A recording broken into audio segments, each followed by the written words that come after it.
we will show you this working of this oscilloscope, right? Right, thank you. So here you can see that the very first knob that you are seeing on the left hand side, that is intensity. Okay, now using this intensity you can make it brighter or you can make it a little dull. Okay, right now for the purpose of showing in the recording I have kept the intensity maximum. Okay, but please remember that that's not a good practice, because whenever you are doing the experiment, just adjust the intensity according to your ambient lighting condition.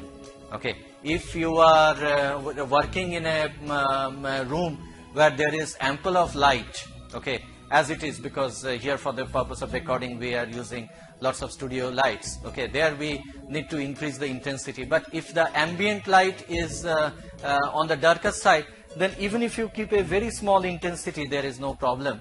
And it is good practice to keep the intensity small, because that extends the life of the phosphor of the screen. Okay, this is the screen that you are seeing. I'll be coming to the screen little later. Okay, so the first knob is the intensity, which you adjust exactly according to your lighting condition. If you are satisfied that the beam is visible, just stop it there. Don't try to unnecessarily keep the intensity on the higher side, because it may not be good for your eyes even. So make it very soothing to your eyes. And then the next knob is the focus. So you will see that if you are changing the intensity, then even focus also gets changed. Okay, you can see that I can make it out of focus, or I can make it exactly according to the focus. So when you need, you can adjust this focus button also. Okay, now I will be showing you some more facilities which we will be requiring. You see, just come to this particular knob. Okay, this knob is marked as the X position, so that we can adjust the starting position of the beam, and accordingly using this we can make this beam move towards the entire set of things, can move towards the left or to the right. Can you see that using this knob I can shift it horizontally, I can shift to the left, or I can shift to the right. So this is, sometimes according to our viewing requirements we may have to adjust this position. Okay, then you can see that there are two more positions which are available. Actually these two knobs which you are seeing, or these two channels which you are seeing. Now here, this is the waveform of the waveform which we are feeding for the channel number 1, and this is the waveform that we are feeding for the channel number 2.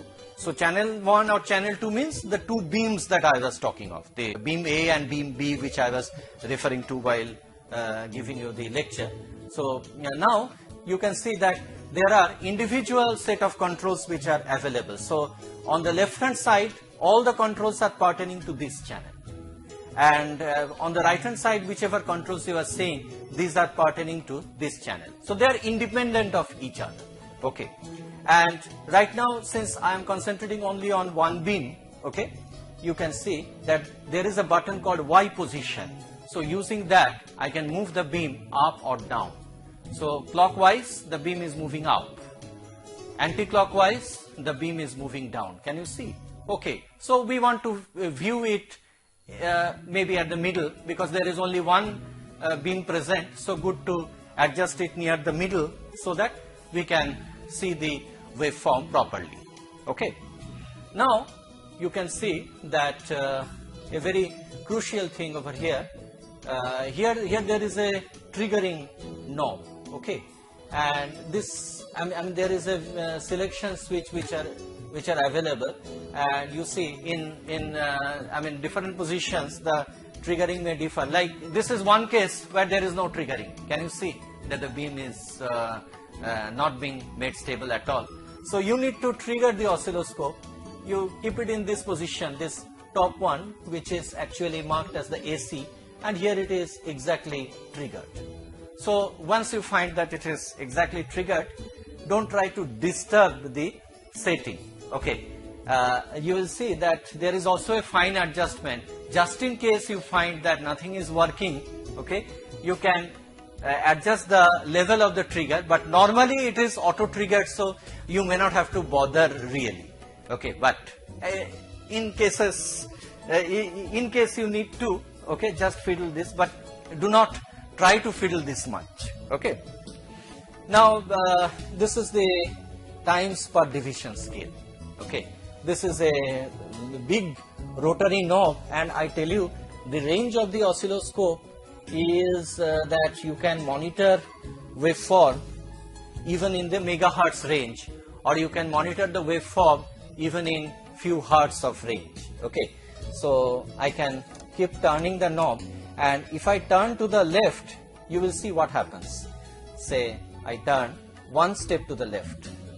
Can you see that we are seeing more number of cycles? So here what I have done is that from 0.5 milliseconds per division, I have moved to 1 milliseconds per division, which means to say actually we will be having more number of cycles which will be there, because 1 milliseconds per division is a much longer thing. So now this waveform, for example, let me tell you that here I have fed from the signal generator, I have fed a 1 kilohertz signal.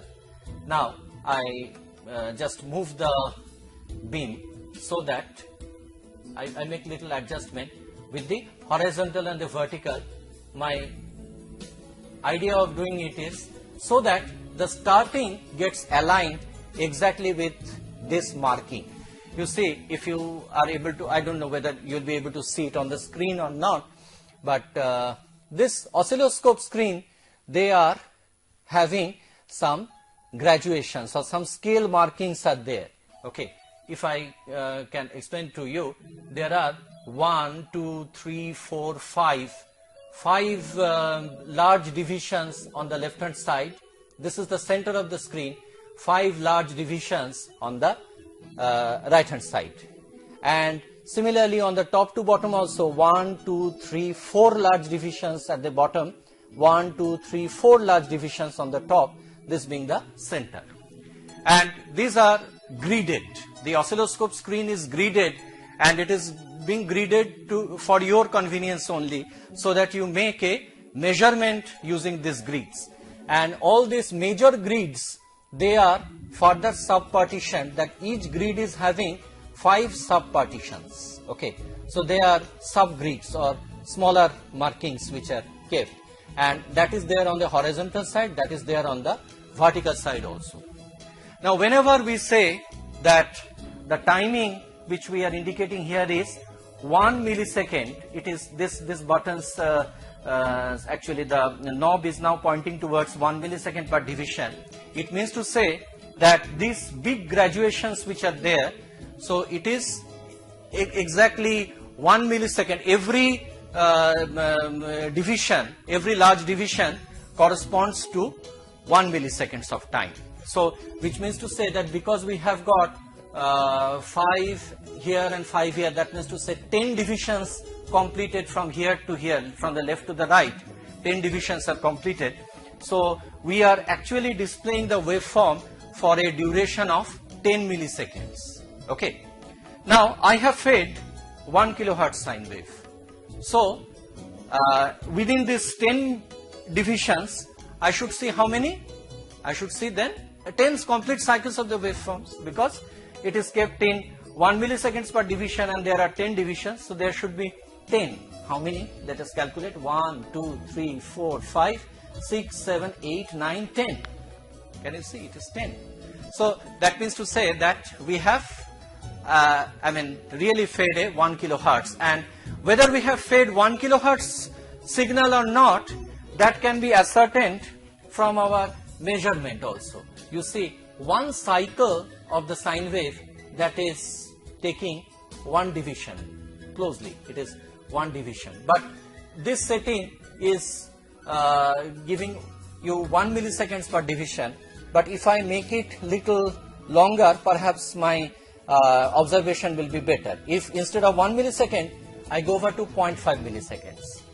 now can you see that one cycle takes how many divisions? 2 divisions. So these are up to here, from here to the to this point. Again, when it presses the next cycle, there are 2 divisions which are completed.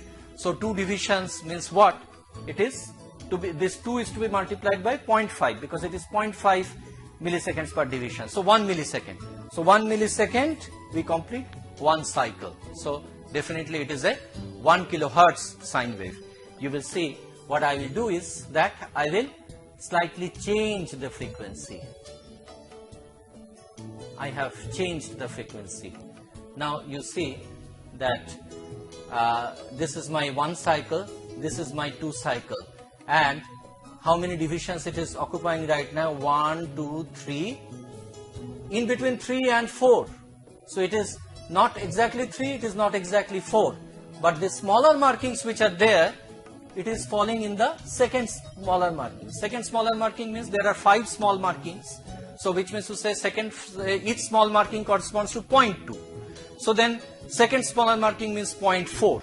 So that means to say that 2 cycles have exactly covered 1, 2, 3, 4, 3.4 divisions. Or if we observe even more closely, let's say that I make it one more step, it is 0.2 milliseconds per division, and 1 cycle takes exactly 1, 2, 3, 4, 4.3.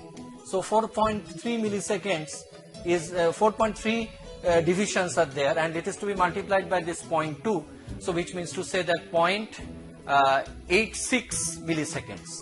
And 0.86 milliseconds, you can see the reading 0.86. If you take the reciprocal of that, that comes very closely to 1176 hertz, okay, or something close to that. So which means to say that as we are varying this frequency, can you see that how the cycle changes? We make it 2 kilohertz, okay, we make it 2 kilohertz, and now we are having 0.1 milliseconds per division, and can you see 5 divisions are exactly covered, 5 large divisions are covered by 1 cycle of the sine wave, which means to say 0.1 into 5, 0.5 milliseconds is the time period, and 0.5 milliseconds corresponds to 2 kilohertz, and our reading is 2 kilohertz, 1999, that is almost 2 kilohertz. So this is the way whereby we can adjust the time, okay, and there is a facility or a provision to adjust the voltage also, okay. Now let us see that how you adjust the voltage. You see, just similarly here times per division, which is being controlled by the sweep generator, this is volts per division, and right now we are in 1 volt per division position, and this thing can be changed because we have on this side up to 20 volts per division, and then here if we go this side, then the volts per division decreases and we can go all the way up to 5 millivolts per division. So from 5 millivolts per division up to 20 volts per division. So it's a very large range, can you see. So now, right now it is in 1 volts per division. So if somebody asks us to exactly find out or measure that what is the voltage, what we will do? Now we will measure that how many vertical divisions are there, okay. Let me adjust the voltage slightly, okay. You see that here this top one, 1, 2, 3 divisions. So from the 0 level up to the peak over here, it is taking 3. Now how do we find out the 0 level? Well, that is also a very important thing to know. You see, there are 2 knobs here, ground and AC. If you are keeping it ground, then it will give you the 0 level. So it is a good practice that you keep the 0 level to the central line. This is the horizontal central line, and you remove the ground, then this is the 0 level, and then with this 0 level you can see that it is occupying 1, 2, 3 divisions, and this is 1 volts per division. So this corresponds to 3 volts amplitude. So it is going 3 volts this side, and this side also it is going 3 volts. So it is 6 volts peak to peak signal, we know. Okay. Now if we change over from 1 volts per division to 2 volts per division, what will you expect? Obviously you will expect that the signal will be shown with as if to say a smaller amplitude, because instead of 1 volts per division it now becomes 2 volts per division.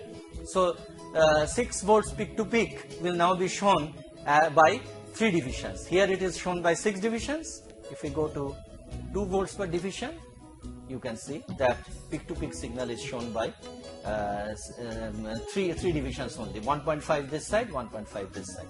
So like that we can keep varying. And as our signal amplitude changes, okay, like I am increasing the signal amplitude, okay, in such cases, okay, I have to keep adjusting the knobs. And if my signal is too small, okay, then I will have to, I have a second beam, and I will just explain the purpose of the second beam little later. Now you see that I just make the amplitude smaller. So in order to make it visible, I have to keep going to the right. I make even smaller. I keep going to the right. Okay. Now you see that here I can go only up to 0.2 volts per division with this signal. If I want the signal to come down, as I was showing you earlier, that I just put the attenuation, and this is what the signal level will be. And this is a smaller signal, so adjustment is little difficult. Even triggering also has become little difficult thing. But anyway, we can always make those adjustments. So this is the volts per division function, and very similarly we have for the other. And here you see that how to feed the signal. I just show you. Here you can see one connector. These are called as BNC connectors. Okay, and this is, what I have in my hand is actually a BNC plug. So one end I have connected to the signal generator, and other end of this plug I have to just feed it. Feeding it is very easy because BNC is a very nice kind of a connector. You just plug it in, it goes in one direction, and then turn it on the right. Okay, you will hear a click sound, and this is very firmly attached. Usually these things don't have contact problems. So even if you move slightly here and there, of course you should not do, but even if it is done accidentally, the contact will not matter much because it is quite a good connector. And like this we can feed the second signal also. And let me show two signals being fed simultaneously.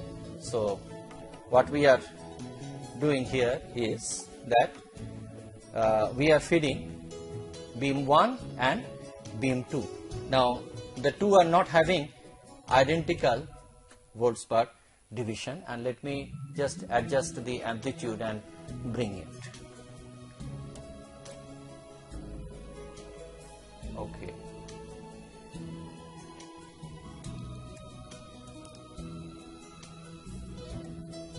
Can you now see that I have two beams, beam A whose control I am having with this knob, beam B whose control I am having with this knob. So two beams are being shown simultaneously. Okay, and using this I can change the times per division. Using this I can change the volts per division. And now why we require two beams simultaneously? As I was telling you that it is always recommended to monitor both the input signal and the output signal simultaneously. Maybe that input you have fed a beautiful sine wave, but you are conducting experimentation with some amplifiers and your amplifier is clipping the signal. So the output you will not observe as a sine wave, you will see the output as a distorted sine wave, or you may see it as a clipped sine wave. So in order to verify that, in order to find out that, what you need to do is to keep adjusting, or you have to simultaneously monitor the input and the output. So for that only this facility is being given.